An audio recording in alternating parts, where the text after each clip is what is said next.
আমি Sikandar Abu Rakib angular JS for beginner tutorial কোর্সে আপনাদেরকে স্বাগত জানাচ্ছি। অ্যাঙ্গুলার জেএস বর্তমান সময়ের একটি অত্যন্ত জনপ্রিয় জাভাস্ক্রিপ্ট ফ্রেমওয়ার্ক। বিভিন্ন ফ্রন্ট এন্ড ডেভেলপমেন্ট ফ্রেমওয়ার্কের মাঝে এটা অত্যন্ত জনপ্রিয় হয়েছে। তো আমরা অ্যাঙ্গুলার জেএস কিভাবে ব্যবহার করব, এটা খুব সহজ ব্যবহার করা। তো আমরা একটি ফোল্ডার ক্রিয়েট করেছি পার্ট 1 নামে, এবং সেখানে একটা সিম্পল ইন্ডেক্স ফাইল রেখেছি আর অ্যাঙ্গুলার জেএস স্ক্রিপ্ট ফাইলটি রেখেছি। তো অ্যাঙ্গুলার জেএস আমাদের এইচটিএমএল ফাইলটা আমরা আগে ক্রিয়েট করি। এই এইচটিএমএল ফাইলে আমরা অ্যাঙ্গুলার জেএস কে কানেক্ট করার জন্য বেসিক্যালি দুটো কাজ করতে হবে। একটা হচ্ছে যে অ্যাঙ্গুলার জেএস এর যে স্ক্রিপ্ট ফাইলটি এটিকে ইনক্লুড করতে হবে, এবং সেটা আমরা দুভাবে করতে পারি। একটা হচ্ছে যে আমরা এখানে যে ডাউনলোড অপশনটা আছে সেটা ডাউনলোডে ক্লিক করলে এখানে ডাউনলোডেড হয়ে যাবে, আমরা সেটা করতে পারি। অথবা এখানে আমরা সিডিএন ব্যবহার করতে পারি। আমরা প্রথমে সিডিএন ব্যবহার করে দেখি।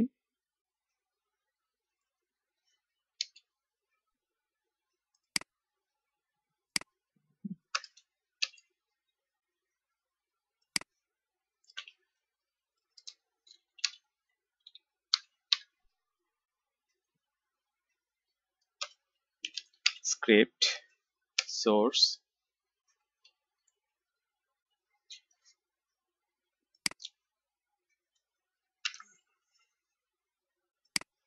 আমরা দিয়ে দিলাম। আমাদের ফার্স্ট কাজটি হলো, এখন দ্বিতীয় যে কাজটা করতে হবে সেটা হচ্ছে যে আমাদের এইচটিএমএল এর ভিতরে একটি এলিমেন্টে আমরা ng app কথাটা লিখে দিব, ng app। তাহলে আমরা অ্যাঙ্গুলার জেএস কে আমাদের এইচটিএমএল পেজের সাথে কানেক্ট করতে হবে।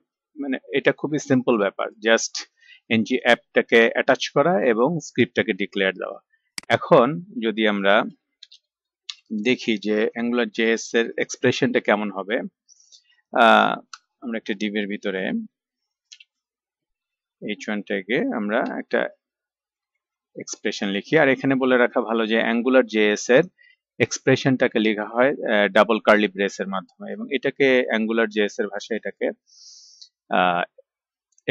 বাইন্ডিং এক্সপ্রেশন বলে আর কি।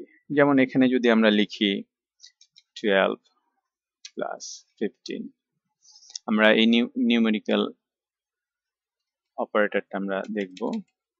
লিখে দিলাম যে 12 plus 45, 12 plus 45 is equal to, আমরা এই রেজাল্টটা দেখতে চাচ্ছি। তাহলে আমাদের ইন্ডেক্স পেজটাকে আমরা দেখি, তাহলে দেখুন যে এই এক্সপ্রেশনটা 57 আমাদের দেখাচ্ছে। এইখানে আমরা একটু এক্সপ্লেইন করি যে প্রথমত আমরা কি করলাম। আমরা বলেছি যে দুটো কাজ করতে হবে আমাদের এইচটিএমএল পেজটাকে অ্যাঙ্গুলার উপযোগী করার জন্য। ফার্স্ট আমাদের স্ক্রিপ্ট ডিক্লারেশন দিতে হবে, এবং সেকেন্ডলি আমাদের এই এইচটিএমএল পেজে ng অ্যাপটাকে ডিক্লেয়ার দিতে হবে। ng অ্যাপের উদ্দেশ্যটা হচ্ছে এই ng প্রিফিক্সটা আমরা যে এই মেইন যে অ্যাঙ্গুলার ফ্রেমওয়ার্কটা, সেই ফ্রেমওয়ার্কের ভিতর যে বিভিন্ন ফাংশন এবং বিভিন্ন লাইব্রেরি আছে, এই জিনিসগুলো আমাদের বুটস্ট্র্যাপ করবে এই এইচটিএমএল পেজটাকে, এবং ঠিক যে সেকশনটাকে আমরা এই ng অ্যাপ ডিক্লেয়ার দেব সেই সেকশনটাকে সে ম্যানেজ করবে তার কোর লাইব্রেরি বিভিন্ন ফাংশন মেথড দিয়ে, ফ্যাসিলিটিস দিয়ে। কাজে সে সবার প্রথমে আমাদের স্ক্রিপ্ট ডিক্লারেশন দিলে সে তখন পুরো এইচটিএমএল পেজের ভিতর খোঁজা শুরু করবে কোথায় ng অ্যাপটা আছে। সে যেই ট্যাগে পাবে সেই ট্যাগটাকে সে কভার করবে।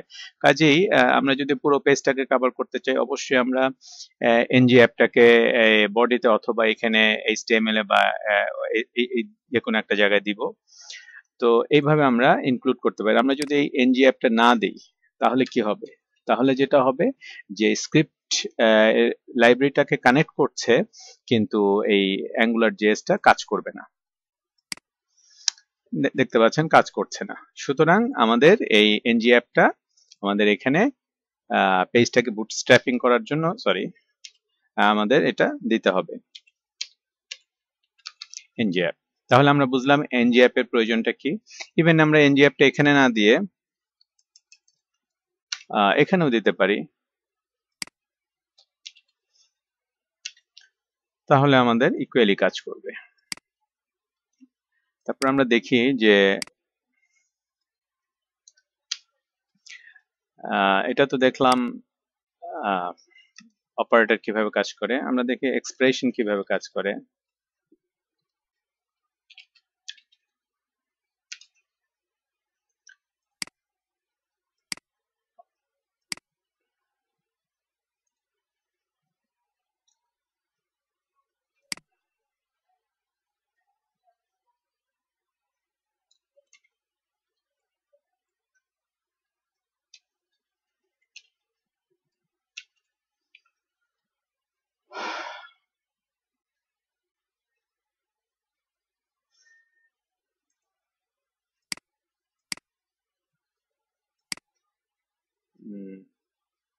যেটা বলতেছিলাম যে আমরা দেখি এক্সপ্রেশনটা কিভাবে কাজ করে, তাহলে আমরা দেখতে পাচ্ছি এক্সপ্রেশনটা এভাবে কাজ করছে। এখানে একটা স্ট্রিং ভ্যালু দেওয়ার জন্য একটা কোটেশন দিতে হবে। তারপরে আমরা দেখতে পারি কিভাবে জাভাস্ক্রিপ্ট অবজেক্ট কে আমরা নিয়ে আসতে পারি। যেমন এখানে একটা অবজেক্ট যদি আমরা লিখি নেম কমান্ড ডট নেম, আমরা এখানে একটা অবজেক্ট ডিক্লেয়ার দিলাম, তার নেম প্রপার্টিটা ডিসপ্লে করতে চাচ্ছি। দেখি নেম প্রপার্টিটা চলে আসছে। সো আমরা এভাবে যদি একটা অ্যারে ডিক্লেয়ার করতে চাই,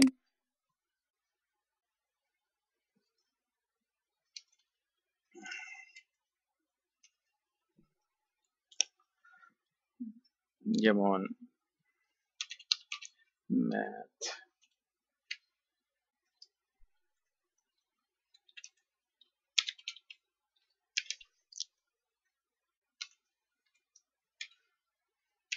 আমরা সেকেন্ড এলিমেন্টটা ডিসপ্লে করতে চাচ্ছি,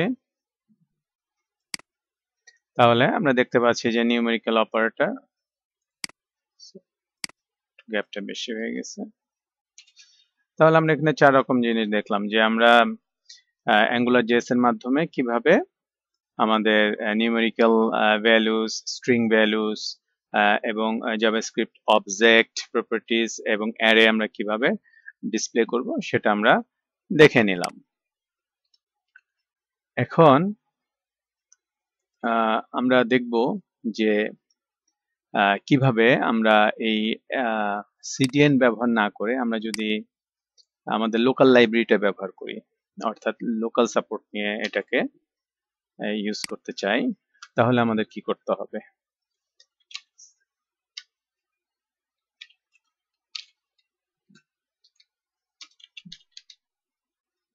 আমাদের স্ক্রিপ্ট লিখে দিতে হবে angular dot min dot JS, যেহেতু এই লাইব্রেরিটা আমরা এখানে ডাউনলোড করে নিয়েছি, তাহলে আমাদের একই রেজাল্ট আসার কথা।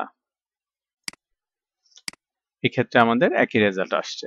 সুতরাং আমরা যেভাবেই হোক, সেটা সিডিএন ব্যবহার করেই হোক বা লোকালি ডাউনলোড করেই হোক, আমরা স্ক্রিপ্ট ডিক্লেয়ার দিয়ে আমরা এভাবে ব্যবহার করতে পারি অ্যাঙ্গুলার জেএস কে। এখন আমরা দেখব যে অ্যাঙ্গুলার জেএস এর কিভাবে আচ্ছা, আমি আরেকটা ফাইল ক্রিয়েট করছি।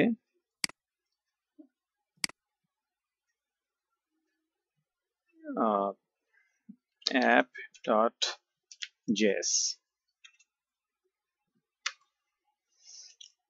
এখানে আমরা মডিউল কিভাবে ক্রিয়েট করা যায় সেটা দেখব। তারপর সেই মডিউলের ভিতরে আমাদের কন্ট্রোলার কিভাবে ক্রিয়েট করা যায় সেটা দেখব, এবং এই কন্ট্রোলার কিভাবে আমরা মডিউলের সাথে রেজিস্টার করব। register a controller with module। এই জিনিসগুলো আমরা এখন দেখবো। তা আসুন আমরা শুরু করি কিভাবে একটা মডিউল ক্রিয়েট করা যায়। অ্যাকচুয়ালি এই জিনিসটা দরকার হচ্ছে এই কারণে, কারণ আমরা আমাদের HTML ফাইলে আমরা ভিউ করব, কিন্তু এটা বিভিন্ন জায়গা থেকে, যেমন অ্যাঙ্গুলার জেএসটা আমরা ফ্রন্ট এন্ড ফ্রেমওয়ার্ক হিসেবে ব্যবহার করব, আমাদের ব্যাক এন্ড থেকে যে ডাটাটা আসবে সেটা বিভিন্ন সার্ভার থেকে আসতে পারে, বিভিন্ন ডেটাবেস থেকে আসতে পারে, এবং সেগুলো আমাদের কন্ট্রোলার প্রসেস করবে মডেলের মাধ্যমে, যেটা কিনা ফলো করে MVC architecture. MVC architecture follow করে আমরা আমাদের অ্যাপ্লিকেশনটা ডেভেলপ করব। সেই এমভিসি আর্কিটেকচার ফলো করার জন্য আমাদের মডেল, ভিউ, কন্ট্রোলার কনসেপ্টে আমাদের আগাতে হবে।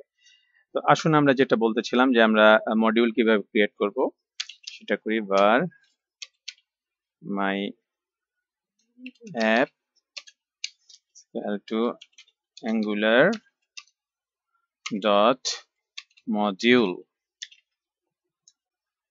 একটা মেথড, এবং এখানে আমাদের কি করতে হবে, আমাদের এখানে মডিউলের নাম দিতে হবে, মাই মডিউল নাম দিলাম, এবং এখানে সেকেন্ড প্যারামিটার হিসেবে যেটা আসবে সেটা হচ্ছে ডিপেন্ডেন্সি ইনজেকশন।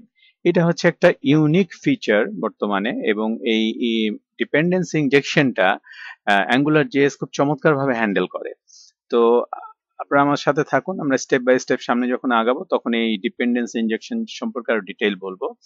আপাতত আমরা জেনে রাখি যে একটি মডিউল ক্রিয়েট করতে গেলে প্রথম প্যারামিটার হিসাবে আমরা মডিউলের নাম, এবং সেকেন্ড প্যারামিটার হিসাবে ডিপেন্ডেন্সি মডিউলগুলো নাম আমরা দিতে পারি। অর্থাৎ angular.js angular.js এর একটি মডিউল একাধিক মডিউলের উপর ডিপেন্ড করতে পারে, সেই ডিপেন্ডেন্সি গুলো আমরা এখানে দিতে পারি। আচ্ছা, এইভাবে আমরা যেটা লিখলাম যে মাই app is equal two angular.module, এইভাবে আমরা একটা মডিউল ক্রিয়েট করছি, এবং এই মডিউলের নামটা আমাদের কোথায় দিতে হবে, আমাদেরকে এই ইন্ডেক্স ফাইলে এই অ্যাপের সাথে আমরা, কারণ এখানে এই মুহূর্তে এই যে সাপোর্টটা আমাদের আসছে, অর্থাৎ এই অ্যাঙ্গুলার জেএস এর যে বাইন্ডিং এক্সপ্রেশন গুলো যে কাজগুলো করছে, সেই কাজগুলো কিন্তু করছে এই অ্যাঙ্গুলার জেএস, এই মেইন angular.min.js এই জাভাস্ক্রিপ্ট ফাইলের সাপোর্টে সে কাজগুলো করছে। অর্থাৎ আমরা বুটস্ট্র্যাপ করেছি কোর যে অ্যাঙ্গুলার লাইব্রেরি সেটার সাথে, কিন্তু আমাদের অ্যাপ্লিকেশনের জন্য যে আমরা নিজস্ব মডিউল তৈরি করব, সেই মডিউলের সাথে আমাদের এই HTML ফাইলটাকে যদি আমরা অ্যাটাচ করতে না পারি, তাহলে তো আমাদের সাপোর্ট গুলো এই ফাইলে আসবে না। সেই জন্য আমাদের সেই মডিউলের নামটা এখানে দিতে হবে, যে সরি, যেটা আমরা যে মডিউলটা তৈরি করব, আমাদের মডিউলের নামটা হচ্ছে মাই মডিউল, সেজন্য আমরা এখানে অ্যাটাচ করে দিলাম। এখন আসি আমরা কিভাবে কন্ট্রোলার ক্রিয়েট করব। কন্ট্রোলার কিছুই না, এটা হচ্ছে একটা যেমন মাই কন্ট্রোলার,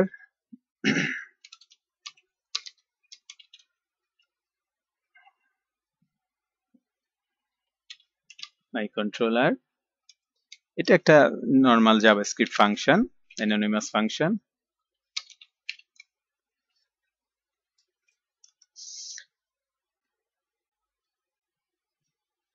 কন্ট্রোলার, এখানে যে একটা প্যারামিটার ব্যবহার করতে হবে সেটা হচ্ছে স্কোপ।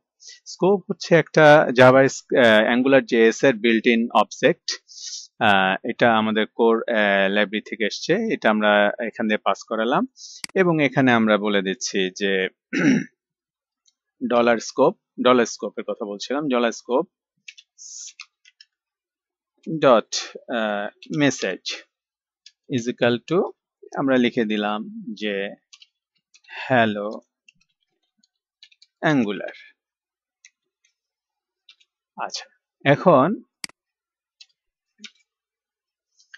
এখন আমরা আমাদের দুটো কাজ হয়ে গেল, একটা হচ্ছে আমরা মডিউল ক্রিয়েট করলাম এবং আমরা একটা কন্ট্রোলার ক্রিয়েট করলাম, কিন্তু আমাদের এই কন্ট্রোলারটা আমাদের এই ইন্ডেক্স HTML পেজটা জানবে কিভাবে, সে তো এই মডিউল পর্যন্ত এসেছে। কাজে আমাদের এই কন্ট্রোলারটার সাপোর্টটা পাওয়ার জন্য আমাদের মডিউলের সাথে কন্ট্রোলারের একটা অ্যাটাচমেন্ট দরকার, যেটাকে আমরা রেজিস্ট্রেশন বলছি। তাহলে আমাদের সেই রেজিস্ট্রেশনটা লাগবে, সেটা আমরা কিভাবে করব, সেটা এইভাবে করব যে মাই অ্যাপ ডট কন্ট্রোলার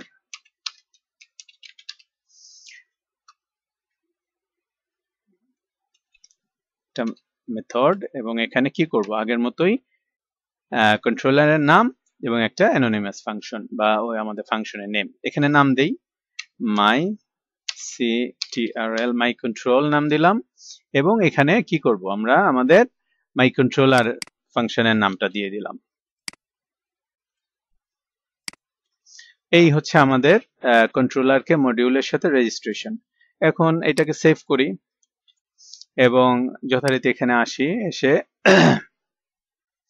আমাদের এই কন্ট্রোলারটা যে এলিমেন্টের সেগমেন্টের জন্য আমরা অর্থাৎ যে সেকশনের জন্য আমরা পেতে চাচ্ছি সেই সেকশনের ওখানে ডিক্লেয়ারটা দিতে হবে, সেটা এখানে বডিতেও দিতে পারি বা এই ডিভ সেকশনেও দিতে পারি। এনজি, ঠিকই ধরেছেন, কন্ট্রোলার। এই এনজি অ্যাপ, এনজি কন্ট্রোলার, এগুলোকে অ্যাঙ্গুলার জেএস এর ভাষায় বলা হয় ডাইরেক্টিভ। এই ডাইরেক্টিভ গুলোই আসলে মূলত HTML DOM এলিমেন্ট গুলোকে খুব ইন্টারঅ্যাক্টিভ করে তুলেছে, এবং এই জন্য আমাদের জন্য খুব সহজ হয়ে গিয়েছে। যারা আমরা স্ক্রিপ্টিং এর মাধ্যমে, প্রোগ্রামিং এর মাধ্যমে কাজ করি, সেই হিসাবে আমরা আমাদের ফ্রন্ট এন্ড গুলোকে আমরা আমাদের ইচ্ছা মতো আমরা এটাকে কন্ট্রোল করতে পারছি। Anyway, NG controller, NG controller is equal to, হ্যাঁ ঠিকই বলেছেন, আমাদের কন্ট্রোলারের নাম। কাজে এখানে খেয়াল করতে হবে যে এই নাম এবং এই ফাংশন এটা কিন্তু কনফিউজড হওয়া যাবে না। এখানে হচ্ছে কন্ট্রোলারের নাম, এখানে হচ্ছে মডিউলের নাম। কাজেই আমাদের ইন্ডেক্স পেজে বা যে পেজে আমরা এটাকে বুটস্ট্র্যাপিং করব সেখানে মডিউলের নাম ঠিক মতো দিতে হবে, কন্ট্রোলারের নাম ঠিক মতো দিতে হবে, otherwise it will not work. My controller দিলাম এবং আমাদের অ্যাটাচমেন্ট হয়ে গেছে। আমরা তাহলে কি করলাম, আমাদের এখানে মডিউলের নাম দিলাম এনজি অ্যাপে, এবং আমরা একটা সেকশনে, যে সেকশনে আমরা এই কন্ট্রোলারের ফিচারটা নিয়ে আসতে চাচ্ছি, সাপোর্টটা নিয়ে আসতে চাচ্ছি, সেই ডিভ এলিমেন্টে আমরা এই কন্ট্রোলারটাকে ডিক্লেয়ার দিয়ে নিলাম। এবং এখানে আমরা যেটা ডিসপ্লে করতে চাই, আমরা এখানে একটা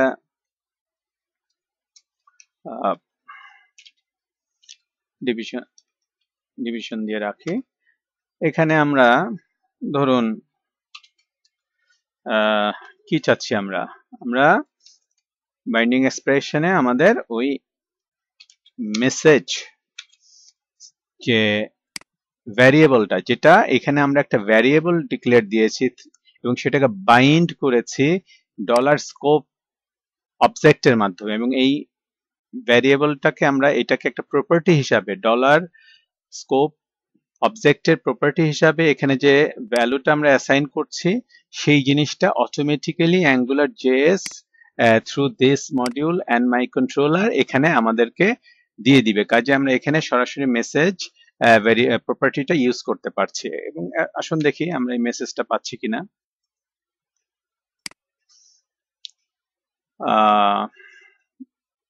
হ্যাঁ, যেটা বলতেছিলাম যে আমাদের এখানে আসছে না। আপনারা বুঝতে পারছেন কেন আসছে না? এটার কারণটা বেসিক্যালি যে আমরা সবই করেছি, কিন্তু এই ফাইলে আমরা কোনো স্ক্রিপ্ট ফাইল ডিক্লেয়ার দেইনি। আমরা যে এখানে আর একটা ফাইল ইউজ করলাম, সেই স্ক্রিপ্ট ফাইলটা আমাদের এখানে অ্যাড করতে হবে।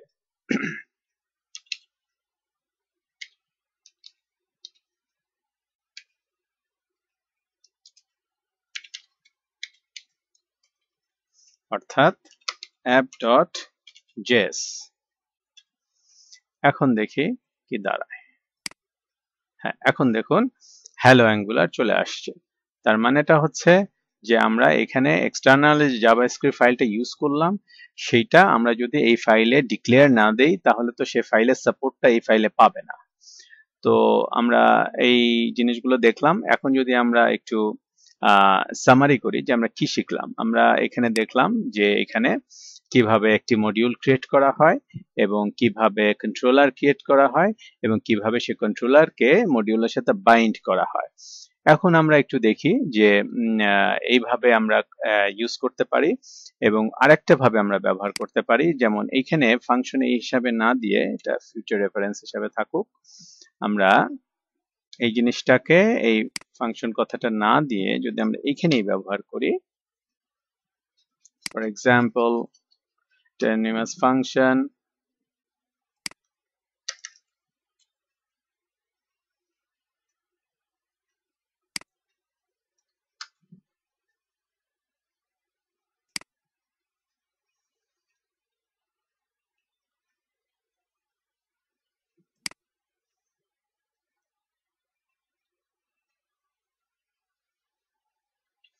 তাহলে দেখি কি দাঁড়ায়। সরি, controller function scope,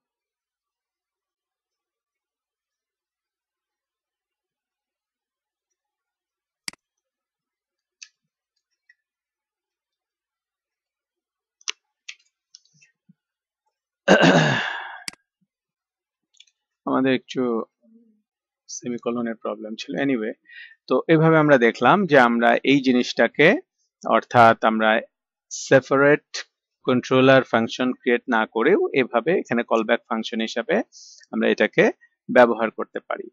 তো এখন আমরা একটু দেখি যে আমরা যদি একটা অবজেক্ট ক্রিয়েট করি, একটা অবজেক্ট ক্রিয়েট করে, কারণ এখানে আমরা ডেটাগুলো দেখালাম যে আমরা সরাসরি HTML পেজে কিছু লিখে দিলাম, লিখে আমাদের ডেটাগুলোকে এনে দেখালাম, কিন্তু ইন রিয়েল ওয়ার্ল্ড তো এটা হয় না। আমাদেরকে ডেটাবেস থেকে ডেটাটা আসে এবং সেটা কন্ট্রোলার থেকে আসে।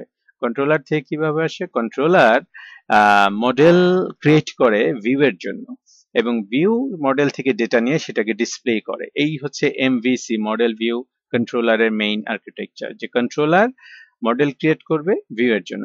এই জন্য আমাদের এখানে এইটা যেমন মডেল হিসাবে কাজ করছে, ভিউটা কি, ভিউটা এখানে ডেটা ডিসপ্লে করছে এবং সেই মডেলটা এখানে সাপ্লাই দিচ্ছে, এই এমএসজি মডেলটাকে সাপ্লাই দিচ্ছে এখানে কন্ট্রোলার ফাংশনটি।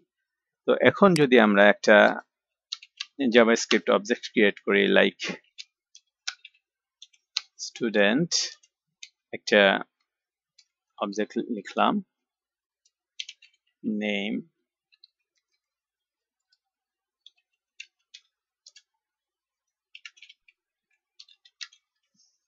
Kamal Ahmed,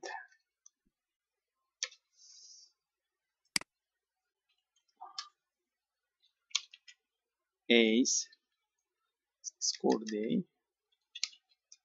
score for example 25 or 85। এটা আমাদের একটা সিম্পল জাভাস্ক্রিপ্ট অবজেক্ট স্টুডেন্ট নামে ক্রিয়েট করলাম এবং এটাকে এখন বাইন্ড করব আমাদের স্কোপ অবজেক্টের সাথে। কেন বাইন্ড করব?